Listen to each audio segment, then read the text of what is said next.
జై బీజేపీ, జై బీజేపీ, మన ఓటు, మన ఓటు. నాయకుడు నరేంద్ర మోడీ గారు మన గ్రామానికి వచ్చేటటువంటి బియ్యం కానీ, సిలిండర్లు కానీ, మరుగుదొడ్లు కానీ, రోడ్లు కానీ, పిండి సంచులు కానీ, తర్వాత లైట్లు కానీ, బుగ్గలు కానీ, చెట్లకు నీళ్లు కానీ, చెట్లు కానీ, ప్రతి పైసా ఎక్కడి నుంచి వస్తుందంటే మోడీ. ఈ స్టేట్ గవర్నమెంట్ ఏమి లేదు, నీళ్లు ఏలు పెట్టి నాకినట్టు. నీళ్లు ఏలు పెట్టి నాకితే కట్టుడుతుందా? నిండదు. కాబట్టి వీళ్ళు నీళ్లు ఏలు పెట్టి నాకిచ్చి ఇది అంతా మాది అంటున్నారు.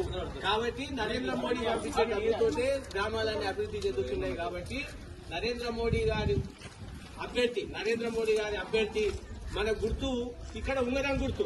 ఎందుకంటే పార్టీలో గుర్తు పెట్టుకునేటట్టుంటే కమలం పువ్వు పెట్టుకుంటుంటే మనం కానీ పెట్టుకోకూడదు. కాబట్టి ఇంకా కండువా వేసుకున్నాము. గుర్తు మాత్రం ఉంగరం గుర్తు. కాబట్టి బంగారం లాంటి ఉంగరం గుర్తుకు ఓటేసి శ్రీనివాసాచార్యని పెద్ద ఎత్తున గెలిపించండి. ఈ గ్రామం ఎప్పటి నుంచి ఎవరెవరో పరిపాలిస్తున్నాడు. మన బడుగు బలహీన వర్గాల అభ్యర్థి శ్రీనివాసాచార్యని గెలిపించండి. మోడీకి నన్ను కానుకగా మనం ఇద్దాం. అందరూ కూడా చేయండి. మేము అందరూ విజ్ఞప్తి చేయడానికి తెచ్చినాం. దిలీపాచార్య మన ఎమ్మెల్యేగా పోటీ చేసినటువంటి వ్యక్తి. మేము ఇక్కడ రాజవర్ధన్ రెడ్డి గద్దెలపల్లి నారాయణరెడ్డి సాబ్ కొడుకు. మేమందరం ఎందుకు వచ్చినామని అంటే ఈయనకు ఓటేసి గెలిపించాలని మద్దతు చేయడానికి వచ్చినాం. మీరు అందరూ మద్దతు చేయాలని కోరుతున్నాం. సరేనా?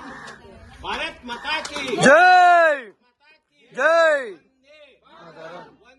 మాతరం. వర్ధిల్లాలి, వర్ధిల్లాలి. మన ఓటు, మన ఓటు.